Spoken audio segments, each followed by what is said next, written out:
Yo, what's up everybody? Welcome to some more Dota history where we watch the international one. Today, we're watching NaVi versus GGNet. This is NaVi's first game at the international, which, spoilers, NaVi ends up being kind of a big deal, so I'm really excited to see how they perform here. I honestly have no idea, but I'm sure it's going to be interesting. Also, there's Kuroki. Wait, Miracle? That's a different Miracle, right? Sorry, you can't see the player names. Here we go. Let me scoot over really quick. You can see the player names on GGNet. There's Kuroki. We know Kuroki. But there's also Miracle, which I think that's a different Miracle. On NaVi's side, of course, we got Artstyle, Dende, Popeye, Hawast, and Light of Heaven. That's an iconic team. That team is one of the most iconic teams, I think, in Dota history. So I'm just excited to look at it, right? It's gonna be fun. So that's how I'll go ahead and watch this game. First, we gotta go through this drafting phase. Of course, Anti-Mage being banned out, Spectre being banned out, the big scary carries getting taken out of the pool first. Nature's Prophet being picked up, that's interesting. I actually just watched a game with Nature's Prophet and he ended up having a fairly decent impact. And there's Night Stalker.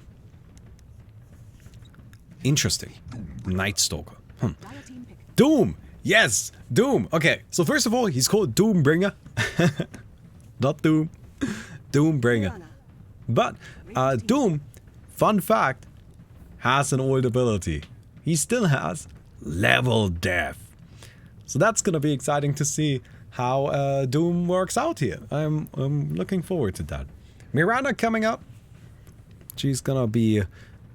I actually wonder what role she plays. She's been fairly flexible. Like, that's, I think, one of the reasons why people like her.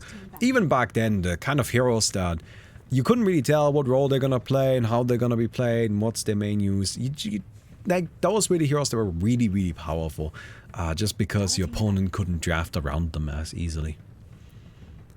And we're going to go ahead and see the last ban. So a Weaver being taken out. So it seems NaVi really respects the carries, right? They've taken out Weaver, Spectre, Anti-Mage. They want to make sure that GGNet doesn't have access to the really big scary heroes there. Although GGNet already has Doom, who can very well be played as a safe lane carry. And I actually would expect to see that here. Although, you know, it kind of, I guess, depends on what NaVi is doing. Right, Earthshaker, bit of a classic Earthshaker Mirana combo. Fisher into Arrow, that always works really well.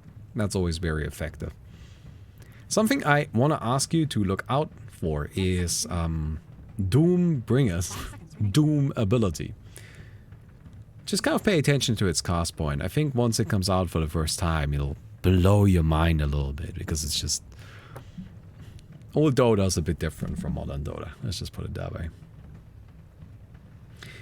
But yeah, this Miracle is the other Miracle, also known as Miracle. The guy's name is literally Miracle. Yeah, this is not the same Miracle as the modern Miracle. It's a different Miracle. Because I think the modern Miracle, the one that we know, kind of came about much later. And I even remember remember vaguely there being some sort of controversy about them having the same name. Alright, Viper comes out and Razor. Interesting picks. Like, I don't think I've seen Viper in this tournament yet. Viper had different abilities back then. Razor as well. So we gotta talk about some stuff here. Alright. We have some abilities to cover. We will talk about that first, and then we'll, you know, I'm sure at that point the game will have moved on a little bit. So, let's start with Doom. Doom at the time didn't have Infernal Blade. Instead, Doom had an ability called Level Death. Yes, literally Level Death. The question mark was part of the name, making it the only ability in the game to have a question mark in its name. So, Level Death allowed him to single target an enemy hero and then deal damage to them as well as a mini stun. And if they were a multiplier of a certain level, they would take bonus damage. Now this may sound a little confusing, but in short, single target ability, deals 275 damage at max level, so actually a really good amount of damage already. And then, if the opponent's level was a multiplier of 3 at max level, it scaled down, so it was 6, 5, 4, and then 3. Then they take 20% of the maximum health as bonus damage, which means you could really nuke people down, like crazy nuke them down. Now you might ask, okay, what if they level 25? Does it not work then anymore? Well, actually, at this point in time, you couldn't get to level 25. Level 24 was max level, so that wasn't a problem. Modern level death effect, which is incorporated into Inferno Blade, also works if the opponent has like level 25, I think? I'm actually not quite sure how the modern level death effect works. Never mind. Point being, level death is a strong ability. Then we've got Viper. Viper didn't have Never Toxin. He didn't have that big AoE effect. His Q was very similar to how it is today. It deals damage, but so it's an orb effect. So you can like right click it, or you can just like attack with it. But what it didn't do is it didn't have like a stacking effect. Instead, it just dealt damage over time and applied a slow. Nice and simple. Then he had a W, which was a passive that made it so that whenever you attack a target, you deal bonus damage based on how much HP they have lost. So if your opponent has less health, then you deal more damage. And this was one of the main uses that Viper had. He was a huge lane bully because with the Q, you could just like get damage in, and then all of a sudden, he hits really, really hard. Then his E is pretty much the same as today, although I don't believe it gave magic resistance, and I'm not 100% sure about that. And the ultimate was also pretty much the same. But yeah, Viper legitimately had 3 passives and a single target ability. You might not consider the Q a passive, but you know, it's just something that you right click and then you right click people with it. So in many situations it might as well be a passive, right? Oh, it seems like poor Kuroki just getting bullied here. But poison attack was significant. It definitely did quite a lot of damage, added up quickly. I think the final hero we need to talk about is Razor. Razor's E was different. The static link was the same, the Q was the same largely. So there's some minor differences, like the Q didn't slow and the static link didn't let you attack people while moving. But the E was actually quite a bit different. So first it still gave movement speed, but it made it so that whenever you get hit by a single target spell, you deal damage to the attacker and, very importantly, you dispel them. You can immediately apply a slow just by getting hit. It was a bit of a strange ability because it wasn't very proactive. It required the opponents to do stuff to you. It required the opponents to try to deal damage to you. But when you got it, oh dear God, was it annoying. It was just so hard to go up against Razor, which is why you would often see him picked up against teams that have a lot of single target abilities. Now, NaVi doesn't have that here because it, you know, wasn't really his main use. His main use was still his static link and the ultimate, like those were still his main abilities, right? So it wasn't really like it was a defining ability, but it was definitely something that you considered. Like if you saw your opponent pick up a lot of single target things, you were just like, well, let's pick up Razor, make him tanky, good luck taking him down. So yeah.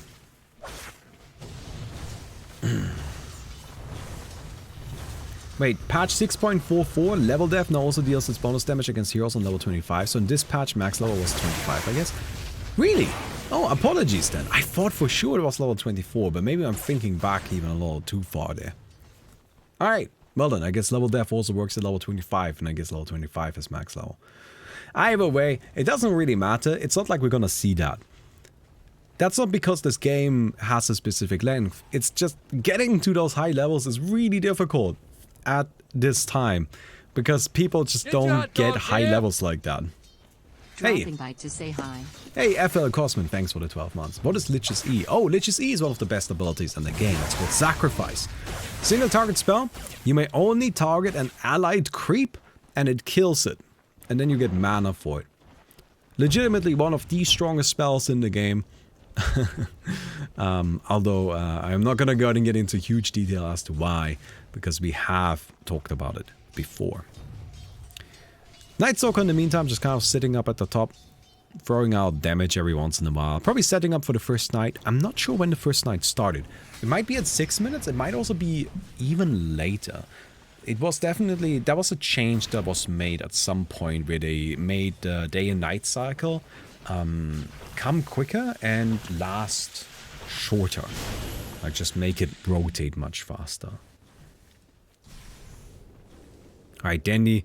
Wanna kill Miracle? Oh, that is a very dead Vengeful Spirit. First blood going to the classic champion, the people's champ. The legendary man himself. Good old Dandy. Yeah, Razor just picking up the E here. It's kind of interesting to me, like what abilities weren't considered to be good at the time. Man, it's just the sheer amount of missed fishes I have seen in this tournament. It's surprising, let's just put it that way. Okay. Light of Heaven gonna TP out really quick. Nature's Prophet was honestly played pretty similarly back then. The global presence is why you picked the hero, that's what you wanted to do with him.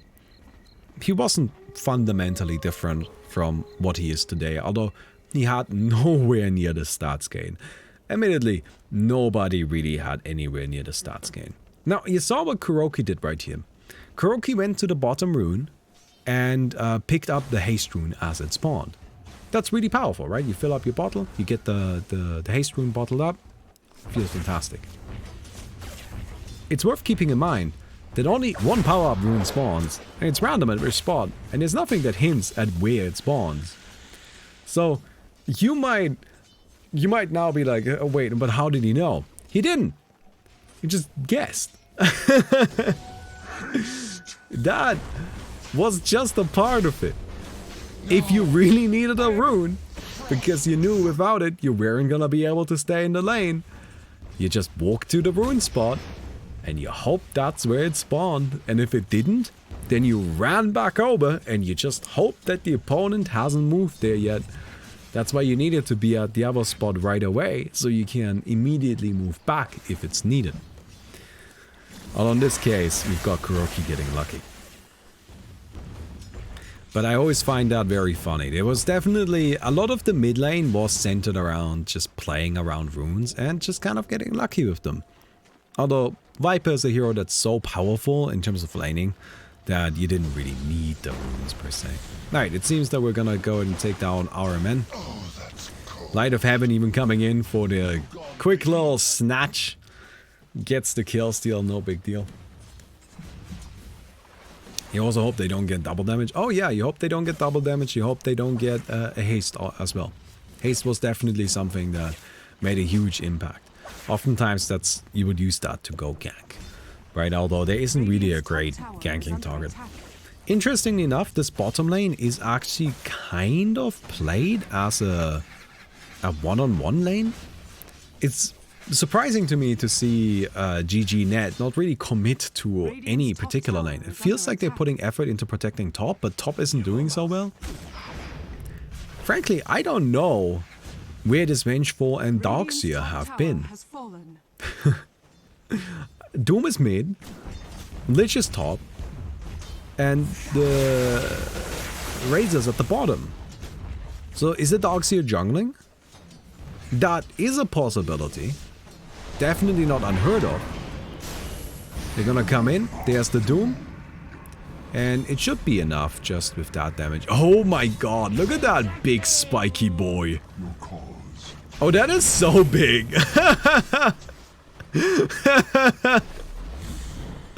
That is so big and so spiky. But yeah, I think the Darkseer may have just been jungling. Again, not unheard of. You can definitely do it. If you just wanna, you know, like, get some secure farm, why not? Makes you use the resources that are available on the map. Oh, yeah, Artstar is just gonna use the knight now. There goes the Quick little pick off. And let me go ahead and pour a nice old cup of tea. I wonder if I'm ever gonna get to... I wonder if I'm gonna recognize a moment that I remember from actually being at the event. Because I remember that when I was at Cologne, like at the Gamescom in 2011, that was just something I did with my friends. Like, once a year, we would pack up our shit and we would get some camping equipment. We would go to Cologne, get to like a camping ground and just chill out while we go to the Gamescom. And I was here and I watched TI1 live.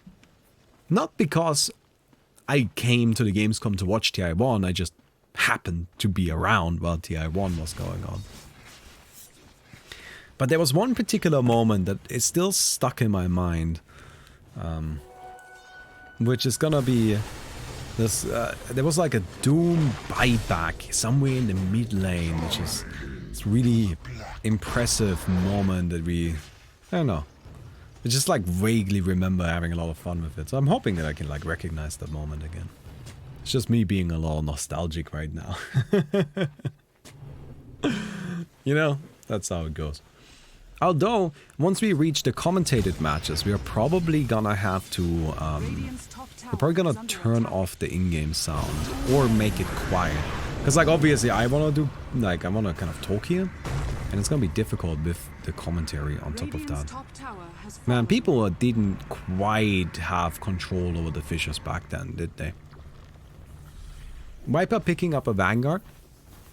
Pretty standard item. Vanguard was very powerful, you bought it on just about anybody that needed some HP. Arrow coming in, Fisher, they take down Kuroki. And you can see that the Viper is just doing a lot of damage. I mean, honestly, that W, it might be worth looking into just how much. Alright, Viper, Dota 2. Let me just have a quick little look at how much damage that passive did. So I'm honestly not sure. Oh, wait. I am looking into some stuff. Okay, so it was still called Never-Toxin. And it gave you, let me just read it out. Never-Toxin causes Viper's normal attack to deal bonus damage to units based on how much health they are missing. The bonus damage doubles for each 20% of health missing from the target. Never-Toxin deals half damage to creeps and buildings. So it did 12 base damage to heroes, which meant at maximum you could deal up to 192 bonus damage. Which is, that's a lot. That's a lot of bonus damage. That's a very significant amount. Apparently Viper had Healing Wave at some point and True Shot Aura. Okay, I didn't know about that. And then he had the old poison attack, which was before 7.23. Intensifies Viper's Venom, adding an effect to his normal attack that slows attack and movement speed while dealing damage over time based on the amount of health the target is missing. So it's again similar, where it deals more damage the less health the opponent has. Although I'm not... Is this really what it had back then? This is, it's saying it's pre 7.23, and that's the only noted change.